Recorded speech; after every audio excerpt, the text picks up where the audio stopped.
Hey guys, welcome to the channel. That's right, an actual voiceover for one of my videos. If you don't like the sound of my voice, which I personally don't, go ahead and hit the mute button. But if you find it soothing and enjoyable, here we go. Today we're going to build a dog table. I call it a dog table, I'm not really sure what they're called. This little table is to house their food and water bowls. So we're going to build this thing out of the wood that matches this customer's home, or all of the wood in her house, I should say. She sent me a picture, looks like genuine mahogany. So we're going to make this thing out of genuine mahogany. As you can see, face and edge joining these boards. And you can also see I took off the guard for your hands. Again, if you don't feel comfortable with this, don't do this.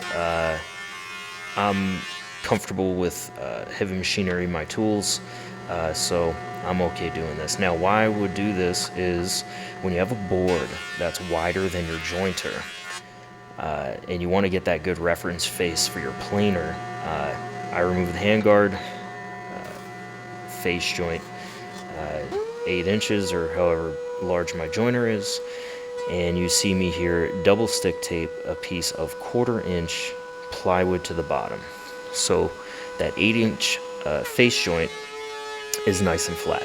So that 1/4 inch plywood gives it a nice flat reference surface, but it also props it up, so kind of that couple inches of hangover, it doesn't screw up the parallelness, if that's a word, of the board.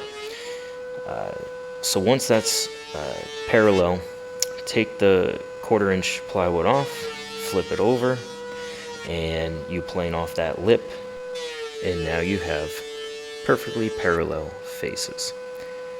Once you do that, we're going to go over to the table saw, and what I'm doing here is I'm pretty much cutting to final width. Once you get that clean edge, I already know what my pieces widths and lengths are going to be, so I have no issue cutting right to final width here. Once I have their final width, I take them over to my miter saw, and I'm cutting to final length. So this table is going to be 4 feet long. It's going to be housing 2 sets of bowls, water bowls and food bowls. So we want to make sure it's wide enough for these animals to maneuver around, have some space, and not get chummy with each other.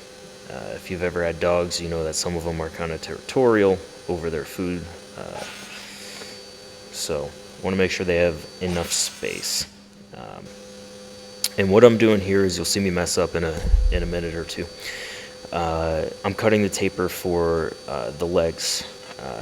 Generally, what I like when it comes to tapered legs for stools, tables of this sort, I just like to go about 1 inch in at the top versus the bottom. Gives me a nice taper. Looks good from afar, looks good up close, gives you a nice reference face for the top, and it gives you some good stability at the bottom. So as you saw, my measurement was off just a little bit. Again, the whole measure twice, cut once. I end up measuring like 4 or 5 times because I'm paranoid like that. And now I'm just moving my miter saw to the specific angle. I couldn't tell you what angle these things were. Like I said, I just go based off of a measurement. So it's super easy, something this small, cutting it on the miter saw. If you have a tapering jig, you do what you got to do. Miter saw has been working for me thus far. And right now, you're seeing me kind of lay out where my dowels are going to go. That's right. This will consist of some dowel joinery. I've made little stools like this a ton before. Dowels seem to hold up really well. I'm not really on the pocket hole train. They do serve their purpose, and yes, they will work. But when you're spending the money to have something made of genuine mahogany match your house, I personally like very clean lines, clean joints. You can do through tenons, you can do all this fancy stuff. To me, dowels have never let me down. As you can see, I started to test fit one of the pieces just to make sure my measurements were good. And now I'm going ahead and using my doweling jig. This was just a cheapie from Amazon. You can get them all over the place. Use whatever dowel jig you want to use, but it doesn't have to be expensive. You don't have to have a domino, although I'm sure it would make life easier and make your time measuring probably cut into about a quarter or a third of the time. So once we have that measured out, drilled out, and mocked up, I'm taking the tabletop here. It's kind of pre-sanding, getting it to, I believe it was about 180 grit, sanding all the way through the grits. I generally start off at 80, work all the way up to 180,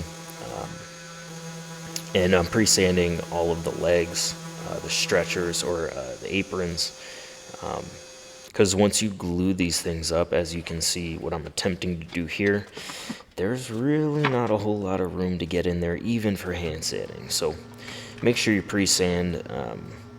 I completely forgot to put some tape around some of these joints, so there was some sanding I had to do after the fact, but it turned out okay. So here I'm getting one of my parallel clamps on there. I don't know why I have 52-inch parallel clamps, but I do. For whatever reason, I seem to break them out on like the weirdest things, the weirdest, oddest projects, and this happened to be one of them. And now we're moving on to the glue up of the base to the tabletop.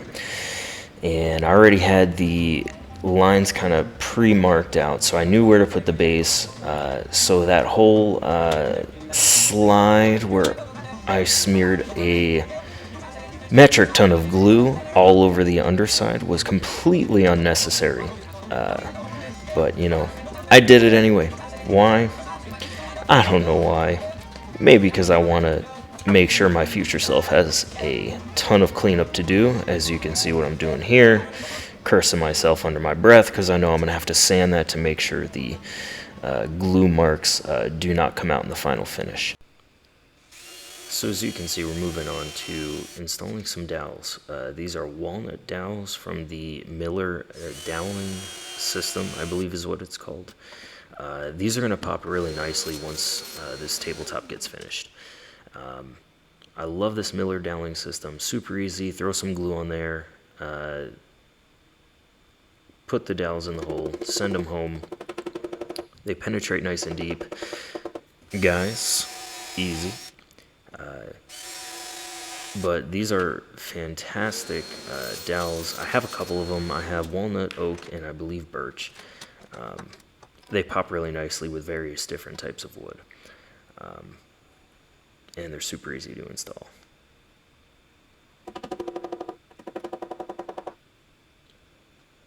And here I'm breaking out my flush cut trim saw and employing the lovely assistance from a Disney game card. Guys, girls, do yourself a favor, steal stuff from your kids. They will have no idea that it's missing. You'll be alright. So now you see me moving on to finish sanding.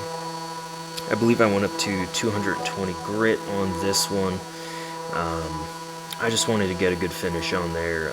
This is going to be covered up by dog bowls.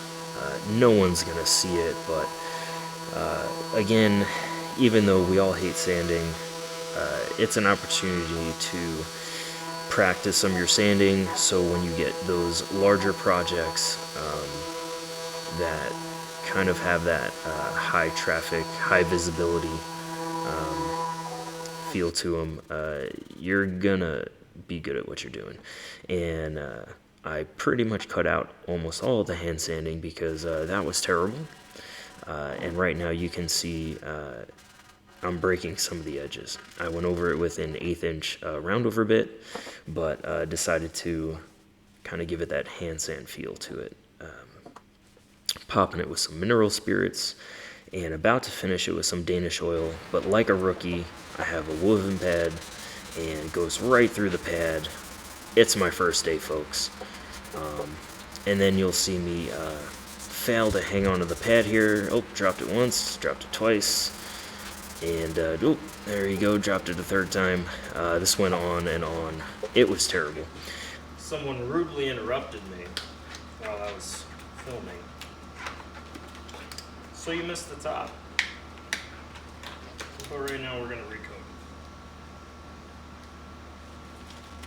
And as you heard, somebody called me. I am filming on my phone currently. I do have a camera coming. But yeah, so if you're filming on your iPhone and somebody calls you, your filming stops. But anyway, there's that nice tabletop. Finishing it with the last coat of some Danish oil. I like Danish oil. Some people don't like it. I like it. I'm actually making my own, but I just had some left over in that can, and I decided to finish it on this project. Once that's all cured, I like to put kind of a wax coat on it. So what I'm using is the Walrus Oil Furniture Butter. This is like a hard wax. This is like their version of a hard wax oil. It does have some water resistant properties. It is a little durable, but it's mainly there for the sheen and for the feel. And once you look at the sheen, it's just, oh, I love it. I really like this stuff. I've heard of guys using Odie's oil on top. Odie's oil is another one that just has that buttery feel to it. Use what you like. I happen to have a jar of this stuff. I like it. Probably going to keep buying it until somebody else suggests something. I don't know. But once that's on there and you give it a full day to soak in, you wipe off the excess, and I'll tell you what, man, the sheen is just, oh, look at that. I like it. It's good. It's so good. But anyway, that's the dog table. Subscribe, like, do what you got to do. Hope to see you on the next one.